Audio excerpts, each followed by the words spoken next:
ਦਰਸ਼ਕੋ break ਤੋਂ ਬਾਅਦ ਤੁਹਾਡਾ ਸਭ ਦਾ ਭਰਪੂਰ ਸਵਾਗਤ ਹੈ। ਹੁਣ ਆਪਾਂ ਐਂਡ ਵਾਲੇ ਸੈਕਸ਼ਨ ਦੇ ਵਿੱਚ ਪਹੁੰਚ ਚੁੱਕੇ ਹਾਂ। ਉਸ ਦੇ ਵਿੱਚ ਆਪਾਂ ਹਮੇਸ਼ਾ ਤਰ੍ਹਾਂ ਤੋਂ ਨਾਲ ਗੁਰਬਾਣੀ ਵਿਚਾਰਾਂ ਸਾਂਝੀਆਂ ਕਰਦੇ ਹਾਂ। ਸੋ ਪ੍ਰੋਗਰਾਮ ਦੇ ਸਟਾਰਟਿੰਗ ਦੇ ਵਿੱਚ ਆਪਾਂ ਤੁਹਾਨੂੰ ਦੱਸਿਆ ਸੀ ਕਿ ਕੌਮੀ ਸਭਾ ਵਿੱਚ ਮੋਹਰਲਾ ਰੋਲ ਅਦਾ ਕਰਨ ਵਾਲੇ ਜੋ ਭਾਈ ਹਿੰਮਤ ਸਿੰਘ ਜੀ ਨਿਊਯਾਰਕ ਦੇ ਸਤਿਕਾਰਯੋਗ ਪਿਤਾ ਜੀ ਨੇ, ਉਹ ਸਰਦਾਰ ਗੁਰਬਖਸ਼ ਸਿੰਘ ਜੀ ਔਰ ਅੱਜ ਸਵੇਰੇ 6 ਵਜੇ salt Lake city Utah state ਦੇ ਵਿੱਚ ਚੜ੍ਹਾਈ ਕਰ ਚੁੱਕੇ ਨੇ। ਸੋ ਉਹਨਾਂ ਦੇ ਜੀਵਨ ਬਾਰੇ ਆਪਾਂ ਤੁਹਾਡੇ ਨਾਲ ਗੱਲਬਾਤ ਕਰਾਂਗੇ ਔਰ ਨਾਲ ਹੀ ਆਪਾਂ ਗੁਰਬਾਣੀ ਜੀ ਡਾਕਟਰ ਸਾਹਿਬ ਕੀ ਵਿਚਾਰਾਂ ਨੇ? ਦੇਖੋ ਅੱਜ ਹੀ ਸਵੇਰੇ ਬੋਸਟਨ ਤੋਂ ਵੀਰ ਜੀ ਦੀ ਕਾਲ ਆਈ ਔਰ ਉਹਨਾਂ ਨੇ ਦੱਸਿਆ ਕਿ ਵੀ ਭਾਈ ਹਿੰਮਤ ਸਿੰਘ ਹੋਰਾਂ ਦੇ ਪਿਤਾ ਜੀ ਸਰ ਗੁਰਬਖਸ਼ ਸਿੰਘ ਜਿਹੜੇ ਲਗਭਗ 90 ਸਾਲ ਦੀ ਉਮਰ ਦੇ ਸਨ, ਇਹਨਾਂ ਦੇ ਕੋਲ ਹੀ ਰਹਿੰਦੇ ਸੀ। ਪਿਛਲੇ ਹਫ਼ਤੇ ਹੀ ਬਾਈ ਰੋਡ ਉਹ ਆਪਣੇ ਦੂਸਰੇ ਵੱਡੇ ਬੇਟੇ ਕੋਲ ਜਿਹੜੇ ਸਾਲਟ ਲੇਕ ਸਿਟੀ ਯੂਟਾ ਦੇ ਵਿੱਚ ਕਾਰੋਬਾਰ ਕਰਦੇ ਨੇ, ਉਹਨਾਂ ਦੇ ਕੋਲ ਗਏ। ਉਹ ਕੁਝ ਦਿਨਾਂ ਤੋਂ ਢਿੱਲੇ ਸਨ, ਕੁਝ ਹਾਰਟ ਨਾਲ ਰਿਲੇਟਡ ਪ੍ਰੋਬਲਮ ਹੋਈ ਤੇ ਅੱਜ ਉਹ ਸਵੇਰੇ 6 ਵਜੇ ਗੁਰੂਪੁਰੀ ਸੁਧਾਰ ਗਏ ਨੇ, ਚੜ੍ਹਾਈ ਕਰ ਗਏ ਨੇ। ਤੋ ਜ਼ਾਹਰ ਹੈ ਕਿ ਇੱਕ ਜਿੱਥੇ ਅਸੀਂ ਕੌਮੀ ਪਿੰਡ ਦੇ ਵਿੱਚ ਸਾਂਝ ਦੇ ਨਾਲ ਜਿੱਥੇ ਕੰਮ ਕਰਦੇ ਆ, ਜਿਹੜੇ ਸਾਡੇ ਸਹਿਯੋਗੀ ਨੇ, ਹਮਸਫਰ ਨੇ, ਉਹਨਾਂ ਦੇ ਨਾਲ ਸਾਡੀ ਖੁਸ਼ੀ ਵੀ ਸਾਂਝੀ ਹੈ, ਸਾਡੀ ਪੀੜ ਵੀ ਸਾਂਝੀ ਹੈ। ਔਰ ਖਾਸ ਤੌਰ ਤੇ ਮੈਂ ਸਮਝਦਾ ਵੀ ਬੇਸ਼ੱਕ ਭੈਣਾਂ ਭਰਾ ਪਰਿਵਾਰ ਭਰੇ ਪਖੁੰਨੇ ਪਰਿਵਾਰ ਚ ਉਹਨਾਂ ਦੇ ਪੋਤੇ ਪੋਤੀਆਂ ਦੋਤੇ ਦੋਤੀਆਂ, ਉਹਨਾਂ ਦਾ ਆਪਣਾ ਪਰਿਵਾਰ ਜਿਹੜਾ 4 ਭੈਣਾਂ 5 ਭਰਾ ਨੇ ਭਾਈ ਹਿੰਮਤ ਸਿੰਘ ਹੋਰੀ। ਸੋ ਉਹਨਾਂ ਦੇ ਸਰ ਗੁਰਬਖਸ਼ ਸਿੰਘ ਹੋਰਾਂ ਦੇ 5 ਬੱਚੇ ਔਰ ਅੱਗੋਂ ਐਜੂਕੇਸ਼ਨ ਵਾਈਜ਼ ਉਹਨਾਂ ਦੇ ਕੋਈ ਡਾਕਟਰ ਹੈ, ਕੋਈ ਸਫਲ ਕਾਰੋਬਾਰੀ ਹੈ। ਲੇਕਿਨ ਭਾਈ ਹਿੰਮਤ ਸਿੰਘ ਉਸ ਲੈਗੇਸੀ ਨੂੰ, ਉਸ ਵਿਰਸੇ ਨੂੰ ਅੱਗੇ ਤੋਰ ਰਹੇ ਨੇ ਜਿਹੜੇ ਉਹਨਾਂ ਦੇ ਪਿਤਾ ਦਾ ਵੀ ਵਿਰਸਾ ਸੀ। ਔਰ ਬੇਸ਼ੱਕ ਸਮੇਂ-ਸਮੇਂ ਭਾਈ ਹਿੰਮਤ ਸਿੰਘ ਆਪਣੇ ਪਿਤਾ ਜੀ ਬਾਰੇ ਗੱਲਾਂ ਕਰਦੇ ਰਹੇ ਨੇ, ਪਰ ਅੱਜ ਉਹ ਬਹੁਤ ਭਾਵੁਕ ਸੀ ਔਰ ਆਲਮੋਸਟ ਜਿੰਨੀ ਦੇਰ ਮੇਰੀ ਗੱਲ ਹੋਈ ਮੈਂ ਦੇਖ ਸਕਦਾ ਕਿ ਉਹਨਾਂ ਦਾ ਚਿਹਰਾ ਅਥਰੂਆਂ ਨਾਲ ਤਰ ਹੋਏਗਾ। ਉਹਨਾਂ ਦੇ ਬੋਲਾਂ ਦੇ ਵਿੱਚ ਵੈਰਾਗ ਸੀ। ਔਰ ਬਹੁਤ ਵਾਰ ਇਹ ਨਹੀਂ ਹੁੰਦਾ ਕਿ ਇਹ ਵੈਰਾਗ ਜਾਂ ਪੀੜ ਕੋਈ ਦੁਨਿਆਵੀ ਨਫੇ ਨੁਕਸਾਨ ਨਾਲ ਜੁੜੀ ਹੁੰਦੀ ਹੈ। ਜਿੱਥੇ ਅਸੀਂ ਹਰ ਕੋਈ ਬੇਸ਼ੱਕ ਆਪਣੇ ਮਾਪਿਓ ਨੂੰ ਪਿਆਰ ਕਰਦਾ ਹੈ ਔਰ ਸਾਰੇ ਬੱਚੇ ਬੱਚੀਆਂ ਵੀ ਅਸੀਂ ਕਹਿੰਦੇ ਹਾਂ ਕਿ ਜੀ ਮਾਪਿਓ ਲਈ ਇੱਕੋ ਜਿਹੇ ਹੁੰਦੇ ਨੇ, ਪਰ ਅਸੀਂ ਜਦੋਂ ਹੱਥ ਦੀਆਂ ਉਂਗਲਾਂ ਵੀ ਦੇਖਦੇ ਹਾਂ ਤੇ ਕੋਈ ਵੱਡੀ ਹੈ ਕੋਈ ਛੋਟੀ ਹੈ। ਔਰ ਇਸੇ ਤਰ੍ਹਾਂ ਬੱਚੇ ਬੱਚੀਆਂ ਚ ਵੀ ਜਦੋਂ ਖਾਸ ਤੌਰ ਤੇ ਬਾਪ ਜਿਹੜਾ ਸਾਡੇ ਸਮਾਜ ਚ ਵਿਰਸੇ ਨੂੰ ਲੀਡ ਕਰਦਾ ਹੈ, ਜਦੋਂ ਕੋਈ ਬੱਚਾ ਜਾਂ ਬੱਚੀ ਬਾਪ ਦੇ ਰਸਤੇ ਤੇ ਤੁਰਦੀ ਹੈ, ਉਹ ਭਾਵੇਂ ਧਾਰਮਿਕ ਦਾਇਰਾ ਹੈ ਜਾਂ ਸਮਾਜਿਕ ਹੈ ਜਾਂ ਸਿਆਸੀ ਹੈ, ਤੇ ਮਾਂ-ਬਾਪ ਫਖਰ ਮਹਿਸੂਸ ਕਰਦੇ ਨੇ ਕਿ ਭਾਈ ਇਹ ਸਾਡਾ ਸ਼ੇਰ ਪੁੱਤ ਜਾਂ ਸ਼ੇਰ ਪੁੱਤਰੀ ਜਿਹੜਾ ਇਹ ਗੱਲ ਨੂੰ ਅੱਗੇ ਲੈ ਕੇ ਗਏ ਨੇ। ਹੁਣ ਜਿਵੇਂ ਸਰ ਗੁਰਬਖਸ਼ ਸਿੰਘ, ਜਿਵੇਂ ਭਾਈ ਹਿੰਮਤ ਸਿੰਘ ਜੀ ਨੇ ਦੱਸਿਆ ਕਿ ਉਹਨਾਂ ਨੇ ਕੋਈ ਫਾਰਮਲ ਐਜੂਕੇਸ਼ਨ ਨਹੀਂ ਸੀ ਸਕੂਲਾਂ ਕਾਲਜਾਂ ਦੀ। ਇੱਕ ਹੰਬਲ ਪੰਜਾਬ ਰੋਡਵੇਜ਼ ਦੇ ਡਰਾਈਵਰ ਦੇ ਕਿੱਤੇ ਨਾਲ ਉਹਨਾਂ ਨੇ ਕਾਰੋਬਾਰ ਆਪਣਾ ਜ਼ਿੰਦਗੀ ਸ਼ੁਰੂਆਤ ਕੀਤੀ ਕਿਰਤ ਦੀ ਦੁਨੀਆ 'ਚ, ਪਰ ਉਹਨਾਂ ਦੇ ਪੱਲੇ ਇਮਾਨਦਾਰੀ ਔਰ ਲੋਕਾਂ ਦੀ ਸੇਵਾ, ਇਹ ਜਿਹੜੇ ਗਹਿਣੇ ਸੀ ਉਹਨਾਂ ਦੇ, ਉਹ 90 ਸਾਲ ਦੀ ਉਮਰ ਤੱਕ ਉਹਨਾਂ ਨੇ ਸਾਥ ਨਿਭਾਏ। ਔਰ ਜ਼ਾਹਿਰ ਹੈ ਕਿ ਭਾਈ ਹਿੰਮਤ ਸਿੰਘ ਜਿਹੜੇ ਖੁਦ ਵੀ ਇੱਕ ਸਫਲ ਕਾਰੋਬਾਰੀ ਰਹੇ ਨੇ, ਲੇਕਿਨ ਪਿਛਲੇ ਕੁਝ ਵਰਿਆਂ ਤੋਂ ਸੇਵਾ ਦੇ ਚਾਅ ਦੇ ਵਿੱਚ ਧਾਰਮਿਕ ਪਿੜ ਦੇ ਅੰਦਰ ਖਾਲਿਸਤਾਨ ਦੀ ਜਦੋਜਹਿਦ ਦੇ ਅੰਦਰ ਉਹਨਾਂ ਨੇ ਆਪਣਾ ਪਿੱਛਾ ਨਹੀਂ ਦੇਖਿਆ ਹੈ, ਕੋਈ ਮਾਲੀ ਫਾਇਦਾ ਨੁਕਸਾਨ ਨਹੀਂ ਦੇਖਿਆ। ਔਰ ਇਸ ਪਿੜ ਵਿੱਚ ਜਿਹੜੇ ਨੇ ਉਹ ਪੂਰੀ ਤਰ੍ਹਾਂ ਜੁਟੇ ਹੋਏ ਨੇ। ਔਰ ਸਾਡੇ ਨਾਲ ਵੀ ਇਹ ਰਿਸ਼ਤਾ, ਜਦੋਂ ਅਸੀਂ ਪੰਥ ਦਰਦੀਆਂ ਦੀ ਗੱਲ ਕਰਦੇ ਹਾਂ ਤੇ ਜ਼ਾਹਿਰ ਹੈ ਕਿ ਇੱਕ ਦਰਦ ਰੱਖਣ ਵਾਲੇ ਨੇ, ਇੱਕ ਉਹ ਨੇ ਜਿਹੜੇ ਇਸ ਫੀਲਡ ਦੇ ਵਿੱਚ ਉਤਰੇ ਨੇ। ਔਰ ਭਾਈ ਹਿੰਮਤ ਸਿੰਘ ਨੇ, ਮੈਂ ਉਹਨਾਂ ਨੂੰ ਹਮੇਸ਼ਾ ਹੀ ਜਦੋਂ ਉਹਨਾਂ ਨਾਲ ਬਹੁਤਾ ਨਹੀਂ ਵੀ ਮੇਲ ਜੋਲ ਸੀ, ਜਿਵੇਂ ਵਰਲਡ ਸਿੱਖ ਪਾਰਲੀਮੈਂਟ ਬਣਨ ਤੋਂ ਬਾਅਦ ਜਾਂ TV 84 ਤੋਂ ਬਾਅਦ ਜਾਂ ਸਾਡੇ ਨਿਊਯਾਰਕ ਆਉਣ ਤੋਂ ਬਾਅਦ ਹੋਇਆ, ਤੇ ਮੈਂ ਉਹਨਾਂ ਨੂੰ ਇਹੀ ਕਹਿੰਦਾ ਸੀ ਕਿ ਵੀ ਜਿਹੜਾ ਨਾਂ ਤੁਹਾਡੇ ਮਾਤਾ ਪਿਤਾ ਨੇ ਰੱਖਿਆ ਹਿੰਮਤ ਸਿੰਘ, ਤੁਸੀਂ ਆਪਣੇ ਨਾਂ ਨਾਲ ਪੂਰਾ ਇਨਸਾਫ ਕਰ ਰਹੇ ਹੋ। ਨਹੀਂ ਤਾਂ ਬਹੁਤ ਵਾਰ ਜਿਹੜੇ ਨਾਂ ਅਸੀਂ ਰੱਖੇ ਹੁੰਦੇ ਨੇ, ਸਾਡੀਆਂ ਕਰਤੂਤਾਂ ਉਹਦੇ ਉਲਟ ਹੁੰਦੀਆਂ ਨੇ।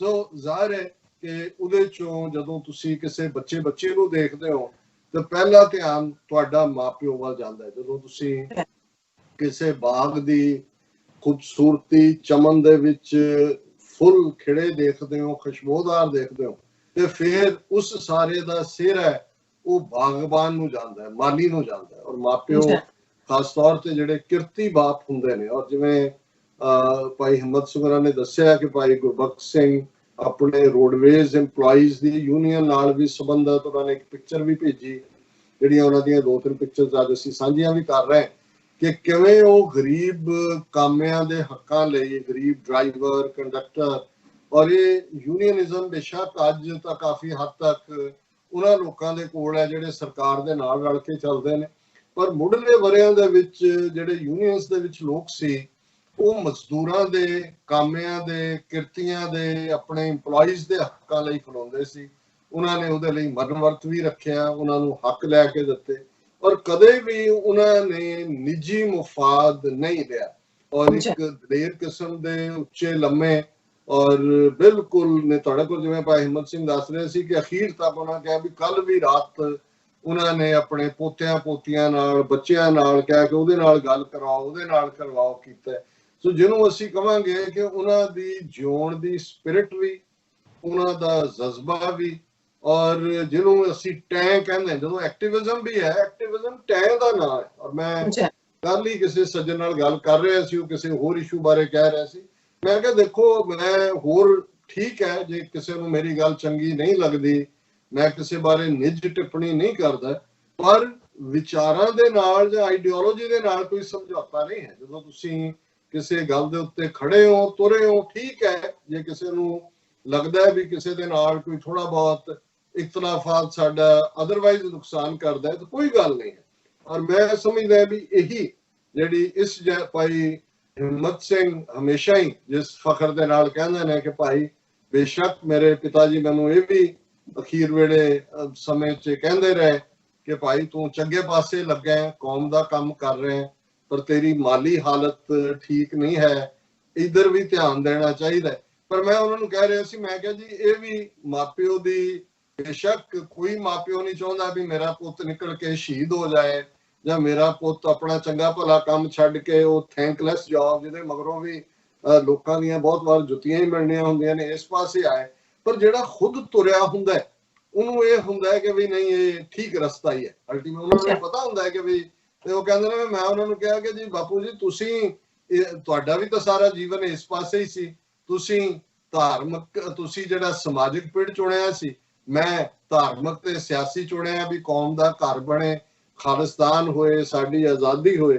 ਸੋ ਮੈਂ ਉਹਨਾਂ ਦੀਆਂ ਬਹੁਤ ਸਾਰੇ ਵਾਕਿਆਤ ਜਿਹੜੇ ਉਹਨਾਂ ਨੇ ਦੱਸੇ ਕਿ ਭਾਈ ਕਿਵੇਂ ਉਹ ਉਹਨਾਂ ਦੇ ਹੱਕਾਂ ਲਈ ਵੀ ਖੜੇ, ਜਿਨ੍ਹਾਂ ਦੀਆਂ ਪੈਨਸ਼ਨਸ ਨਹੀਂ ਸੀ ਲੱਗਦੀਆਂ, ਉਹਨਾਂ ਨੇ ਕਿਵੇਂ ਈਵਨ ਰੈੱਡ ਕਰਾਸ ਵਰਗੀਆਂ ਸੰਸਥਾਵਾਂ ਜਦੋਂ ਗੈਂਬਲਿੰਗ ਦੇ ਨਾਂ ਥੱਲੇ ਉਹ ਕੁਝ ਖੇਡਾਂ ਬਣਾ ਕੇ ਮੇਲੇ ਲਾਉਂਦੀ, ਉਹ ਲੋਕਾਂ ਜਾ ਕੇ ਲੋਕਾਂ ਦੇ ਵਿਹਾਰ ਤੇ ਖਲੋਂਦੇ ਸੀ ਕਿ ਤੁਸੀਂ ਤਾਂ ਚਲੇ ਜਾਣਾ, ਪਰ ਜਿਹੜਾ ਇੱਥੇ ਸਾਡੇ ਨੌਜਵਾਨਾਂ ਨੂੰ ਤੁਸੀਂ ਇਹ ਜੂਏ ਦੀ ਲੱਤ ਲਾ ਦੇਣੀ ਹੈ, ਇਹਦਾ ਮੁੜ ਕੇ ਕੀ ਹੋਏਗਾ।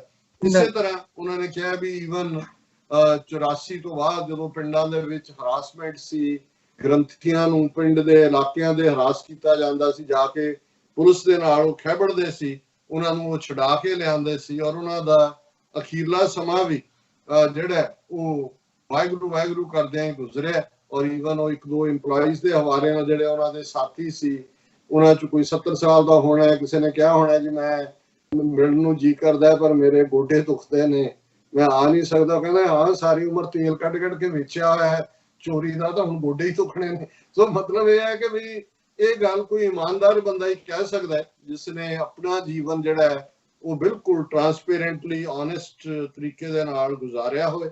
ਔਰ ਜਿਵੇਂ ਉਹਨਾਂ ਦੱਸਿਆ ਕਿ ਭਾਈ ਲੇਟੈਸਟ ਟੈਕਨੋਲੋਜੀ, ਈਵਨ ਕਹਿੰਦਾ ਉਹਨਾਂ ਨੂੰ ਅੰਗਰੇਜ਼ੀ ਨਹੀਂ ਸੀ, CNN ਦੀਆਂ ਖਬਰਾਂ ਸੁਣਦੇ ਸੀ ਤੇ ਸਾਨੂੰ ਕਈ ਵਾਰੀ ਲੱਗਣਾ ਵੀ CNN ਲਾ ਕੇ ਬੈਠੇ ਨੇ ਉਹਨੂੰ, ਤੇ ਕਹਿੰਦਾ ਵੀ ਜਦੋਂ ਅਸੀਂ ਪੁੱਛਣਾ ਤੇ ਉਹਨਾਂ ਨੇ ਸਮਝਾ ਦੇਣਾ ਵੀ ਆਹ ਗੱਲ ਨਹੀਂ ਹੋ ਰਹੀ। ਔਰ ਬਹੁਤ ਵਾਰੀ ਉਹ ਜਿਹੜੀ ਉਹ ਠੀਕ ਹੁੰਦੀ ਸੀ। ਉਹਨਾਂ ਨੇ ਸਿਟੀਜ਼ਨਸ਼ਿਪ ਦਾ ਇਮਤਿਹਾਨ ਵੀ ਪਾਸ ਕੀਤਾ, ਸੁਣ ਕੇ ਕੰਨਾਂ ਨੂੰ ਹੈੱਡਫੋਨ ਲਾ ਕੇ ਉਹਨਾਂ ਸੁਣਦੇ ਰਹਿਣਾ, ਕਿਉਂਕਿ ਬਹੁਤ ਵਾਰ ਅਸੀਂ ਕਿਤਾਬਾਂ ਦੀ ਪੜ੍ਹਾਈ ਨੂੰ ਇੰਟੈਲੀਜੈਂਸ ਕਹਿੰਦੇ, ਇਵੇਂ ਨਹੀਂ ਹੁੰਦਾ। ਔਰ ਮੈਂ ਇਹ ਗੱਲ ਆਪਣੇ ਐਕਸਪੀਰੀਅੰਸ ਤੋਂ ਕਹਿ ਸਕਦਾ ਹੈ ਕਿ ਜੇ ਮੈਂ ਕਿਤੇ ਬਹੁਤ ਸਾਰੇ ਅਨਪੜ੍ਹ ਦੇਖੇ ਨੇ ਤੇ ਉਹ ਪੜ੍ਹਿਆ ਲਿਖਿਆ 'ਚ ਦੇਖੇ ਨੇ, ਤੇ ਜੇ ਮੈਂ ਬਹੁਤ ਸਾਰੇ ਪੜ੍ਹੇ ਲਿਖੇ ਦੇਖੇ ਨੇ ਤੇ ਉਹ ਅਨਪੜ੍ਹਾਂ 'ਚ ਦੇਖੇ ਨੇ, ਕਿਉਂਕਿ ਉਹਨਾਂ ਦੇ ਕੋਲ ਖਾਸ ਤੌਰ ਤੇ ਜਿੱਥੇ ਇਮਾਨਦਾਰੀ ਵੀ ਹੈ ਔਰ ਤੁਹਾਡੀ ਇੱਕ ਸੈਂਸ ਹੈ ਜ਼ਿੰਦਗੀ 'ਚ, ਜਦੋਂ ਤੁਸੀਂ ਇੱਕ ਤਜਰਬੇ ਦੀ ਭੱਠੀ ਚੋਂ ਨਿਕਲਦੇ ਹੋ ਤੇ ਫਿਰ ਜਿਵੇਂ ਤੁਸੀਂ ਉਸ ਸਾਰੇ ਚੋਂ ਨਿਖਰ ਕੇ ਆਉਂਦੇ ਹੋ, ਉਹ ਤੁਹਾਨੂੰ ਜਿਹੜਾ ਸੱਚਮੁੱਚ ਗਿਆਨਵਾਨ ਬਣਾਉਂਦਾ।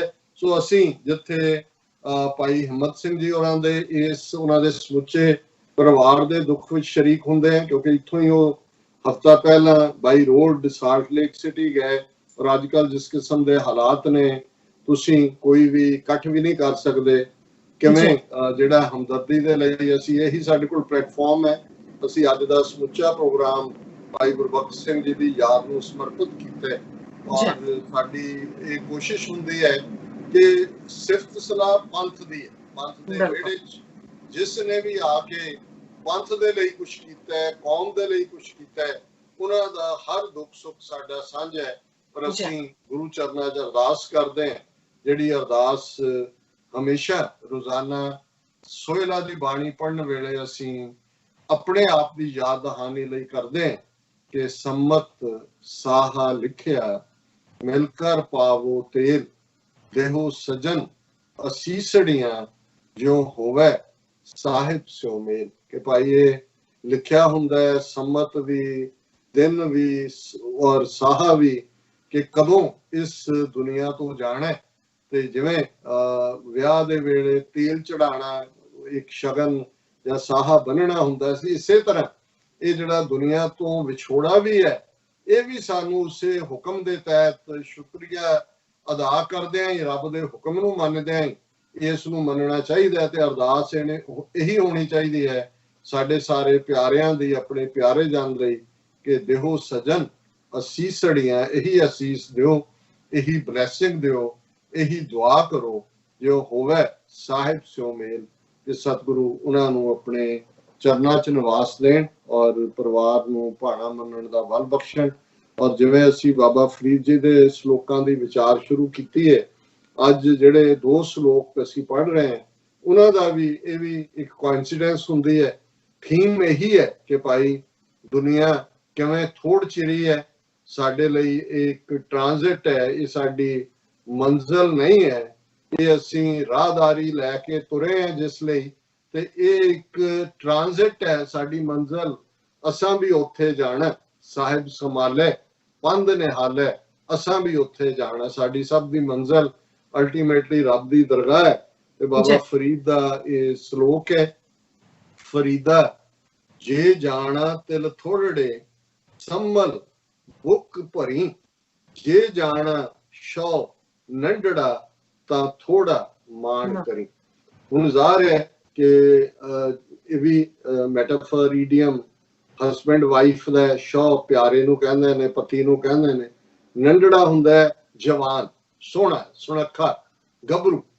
ਹੁਣ ਬਹੁਤ ਵਾਰ ਜਿਵੇਂ ਔਰਤ ਦੇ ਵਿੱਚ ਆਪਣੇ ਹੁਸਨ ਦਾ ਮਾਣ ਹੁੰਦਾ ਹੈ, ਇਸੇ ਤਰ੍ਹਾਂ ਜਵਾਨੀ ਦੇ ਵਿੱਚ, ਨੌਜਵਾਨੀ ਦੇ ਵਿੱਚ, ਨੌ ਦਾ ਮਤਲਬ ਹੀ ਨਵਾਂ ਹੁੰਦਾ, ਇੱਕ ਜਵਾਨ ਹੁੰਦਾ, ਨੌਜਵਾਨ ਇਹ ਪਰਸ਼ੀਅਨ ਚੋਂ ਆਇਆ ਨੌ, ਜਿਵੇਂ ਆਬਾਦੀ ਹੈ ਨੌ ਜਾਂ ਬਸਤੀ ਨੌ ਜਲੰਧਰ ਚ ਹੁੰਦੀ ਸੀ ਜਿਹੜੀ ਨਵੀਂ ਵਸੇ। ਸੋ ਇਹ ਇੱਕ ਆਪਣਾ ਜਵਾਨੀ ਦਾ ਮਾਣ ਹੈ। ਔਰ ਜਦੋਂ ਕਿਸੇ ਜਿਹੜੀ ਹੈ ਖੂਬਸੂਰਤ ਬੱਚੀ ਨੂੰ ਚੰਗਾ ਵਰ ਮਿਲੇ, ਜਿਹੜਾ ਨੱਢੜਾ ਹੋਏ, ਜਵਾਨ ਹੋਏ, ਗੱਭਰੂ ਹੋਏ, ਤਾਂ ਉਹਦੇ 'ਚ ਇੱਕ ਆਪਣੀ ਕਿਸਮ ਦਾ ਹੋਰ ਵੀ ਫਖਰ ਹੁੰਦਾ ਹੈ। ਸੋ ਇਸ ਨੂੰ ਆਧਾਰ ਬਣਾ ਕੇ ਬਾਬਾ ਫਰੀਦ ਕਹਿੰਦੇ ਨੇ ਕਿ ਭਾਈ ਜੇ ਤੇਰਾ ਸ਼ੌ ਨੱਢੜਾ, ਤੇਰਾ ਪਿਆਰਾ ਨੱਢਾ, ਸੋਹਣਾ, ਗੱਭਰੂ ਹੈ, ਤੇ ਸੰਮਲ ਬੁੱਕ ਭਰੀ ਦਾ ਮਤਲਬ ਹੈ ਕਿ ਜ਼ਿੰਦਗੀ ਨੂੰ, ਜ਼ਿੰਦਗੀ ਦਾ ਹਰ ਕਦਮ ਪੋਚ ਕੇ ਰੱਖੀ।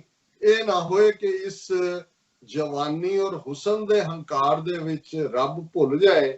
ਔਰ ਇਹੀ ਗੱਲ ਕਿ ਜਿਵੇਂ ਤਿਲ ਸਾਨੂੰ ਪਤਾ ਹੈ, ਔਰ ਇਹ ਜਿਸ ਬੈਂਡ ਪਾਕ ਪਤਨ ਦੀ ਡੈਜ਼ਰਟ ਦੇ ਵਿੱਚ ਉਹ ਸਾਰੇ ਤਿਲ ਬਹੁਤ ਹੁੰਦੇ ਨੇ, ਤਿਲਾਂ ਦੀ ਖੇਤੀ ਹੁੰਦੀ ਹੈ। ਸਾਡੇ ਵੀ ਬਠਿੰਡਾ ਬੈਲਟ ਦੇ ਵਿੱਚ ਇੱਕ ਸਟੇਜ ਦੇ ਉੱਤੇ 2 ਡੈਜ਼ਰਟ ਸੀ। ਇਹ ਕਾਫੀ ਸੀ ਕਿ ਭਾਈ ਜਿਵੇਂ ਜੇ ਤਿਲ ਨੇ, ਤਿਲ ਤੁਸੀਂ ਭਰਦੇ ਹੋ, ਜੇ ਤੁਹਾਡੇ ਕੋਲ ਥੋੜੇ ਨੇ ਤੇ ਤੁਸੀਂ ਬੁੱਕ ਭਰਨ ਲੱਗੇ, ਦੇਖੋ ਕਿ ਭਾਈ ਕਿੰਨੇ ਕੁ ਤੁਹਾਡੀ ਬੁੱਕ ਚਾੜਨਗੇ। ਫਰੀਦਾ ਜੇ ਜਾਣਾ ਤਿਲ ਥੋੜੜੇ। ਹੁਣ ਇਹ ਤਿਲ ਇੱਥੇ ਸਾਵਾਂ ਦਾ ਹੈ ਕਿ ਭਾਈ ਜਿਹੜੀ ਜ਼ਿੰਦਗੀ ਹੈ ਉਹ ਤਾਂ ਬੜੀ ਬਰੀਫ ਹੈ, ਬੜਾ ਛੋਟਾ ਸਾਡਾ ਟੈਨਿਓਰ ਹੈ ਜ਼ਿੰਦਗੀ ਦਾ, ਥੋੜੇ ਤਿਲ ਨੇ ਤੇ ਸੰਭਲ ਬੁੱਕ ਭਰੀ। ਜੇ ਤਿਲ ਥੋੜੇ ਹੋਣ ਤਾਂ ਤੁਸੀਂ ਸੰਭਲ ਕੇ ਬੁੱਕ ਭਰ ਕੇ ਉਹਨਾਂ ਨੇ ਤਿਲਕ ਜਾਣਾ ਹੁੰਦਾ ਹੈ। इवें इस गल का ध्यान रख कि जीवन का एक एक कदम पोच के रखण दी लोड़ है, संभल के रखण दी लोड़ है। ते जे जिंदगी दे सुख मिले हुए ने, शौ भी नड्डड़ा है, ते फिर होर भी एक्स्ट्रा केयर रख कि किते हंकार दे विच, किते माण दे विच तू उस रब नूं भुल ना जाए। और इसे ही श्लोक नूं फर्दर जिहड़ा एम्फेसाइज करदे हैं, दूसरा श्लोक है बाबा फरीद जी दा, जे जाना लड़ छिजणा पीढ़ी पीढ़ी पाए गंढ, तै जेवड़ मैं नाहे को सब जग डिठा हंड। हुण छिंजणा ਇਹ ਵੀ ਲਹਿੰਦੀ ਪੰਜਾਬੀ ਹੈ ਜਿਹਨੂੰ ਹੁੰਦਾ ਟੁੱਟ ਜਾਣਾ। ਇਹ ਕਈ ਵਾਰ ਇਧਰ ਵੀ ਸਾਡੇ ਜਦੋਂ ਕੋਈ ਕਮੀਜ਼ ਦੇ ਵਿੱਚ ਖਾਸ ਤੌਰ ਤੇ ਪੁਰਾਣੀਆਂ ਕਾਟਨ ਦੀਆਂ ਕਮੀਜ਼ਾਂ ਪਾ ਕੇ ਮਾਵਾਂ ਨੇ ਵੀ ਧੋ ਕੇ ਉੱਤੇ ਮਾਰ ਕੇ ਥਾਪੀਆਂ, ਤੇ ਉਹ ਜਿਹੜੀਆਂ ਨੇ ਛਿੰਝ ਜਾਂਦੀਆਂ ਸੀ, ਉਹ ਫਟਦੀ ਨਹੀਂ ਸੀ।